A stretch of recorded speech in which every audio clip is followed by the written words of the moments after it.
What's up? Welcome back to the channel, Detroit Poker. This is episode 6 of my video series on how to beat no limit hold'em for break-even, losing, and inexperienced poker players.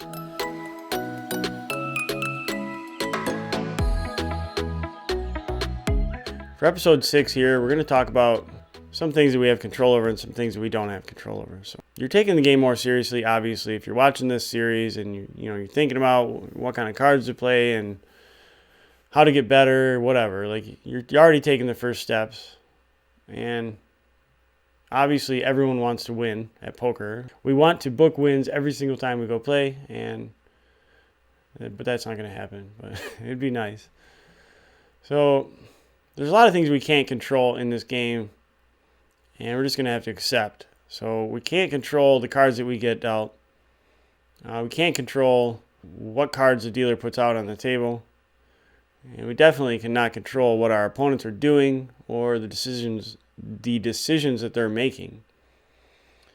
But there are some things that can have a pretty significant impact on our win rate that we can control. And I'm going to go over probably the most important thing that I think a lot of people don't even think about is game selection.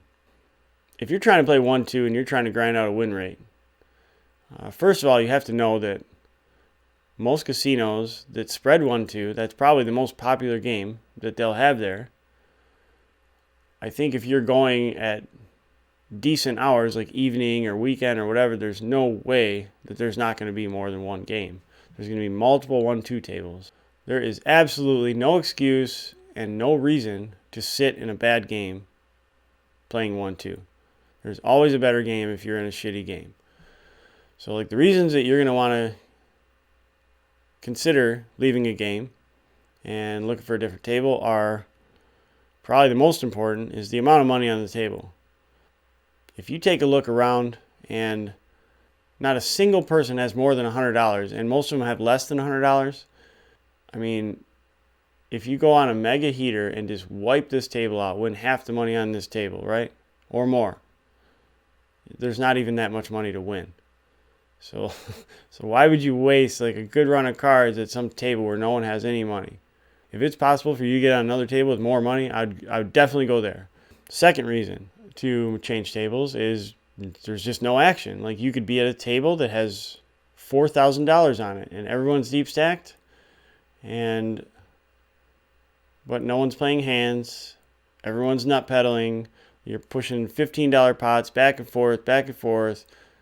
Like nothing is happening in this game. Like if the game's like that, you just have to ask yourself, like even if I make a hand, who's going to pay me off? Like how am I going to make money at this game? Like no one's making mistakes. Like no one's like shoveling money in the pot. There's nothing happening. So like get off that table like immediately. That's another reason to like leave a game. You know, when all else fails and you don't know, like let's just say you're in a total unknown room, I would say in general, like you can just walk around the room just a couple minutes and just, take a drink of water, get yourself a coffee, just kind of like mill around and just pass by the tables and just look at, is there large sums of money going into the pot? Are people hooting and hollering, having a good time? Like those are the kind of things that you want to look for. It's going to indicate there's a good game going on.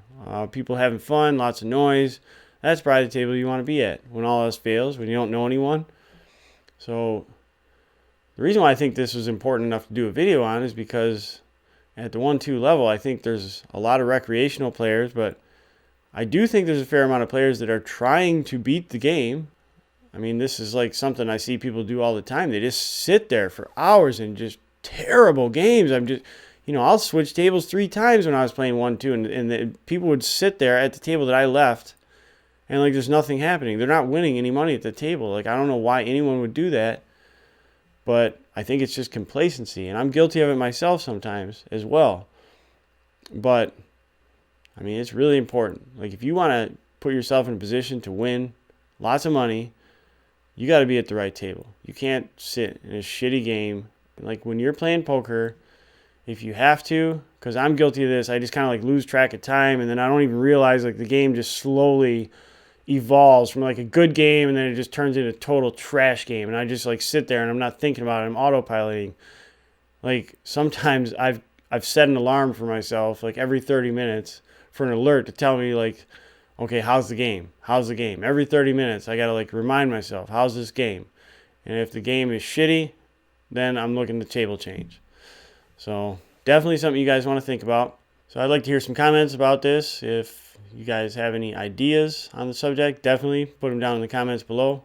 I'd like to thank all of you for participating in the comments. I've been getting a lot of thoughts and ideas in the comments in the previous videos. So yeah, thanks guys for all the comments. Keep them coming. The second point I'd like to make, a lot of the ideas and thoughts and concepts that are in this video series, not only the hand range that we start out with, but many other things came from my friend Lot Grinder. So he basically introduced me to a pretty basic way of playing and navigating this game. What it did was help open doors for me to expand my level of thinking as a poker player on my own and to evolve as a player. And that's the reason that I created this video with his blessing, is to help all of you, if you choose to do so, develop your own thought processes as well.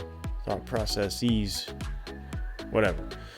So definitely want to subscribe if you like the video series and you like my content here.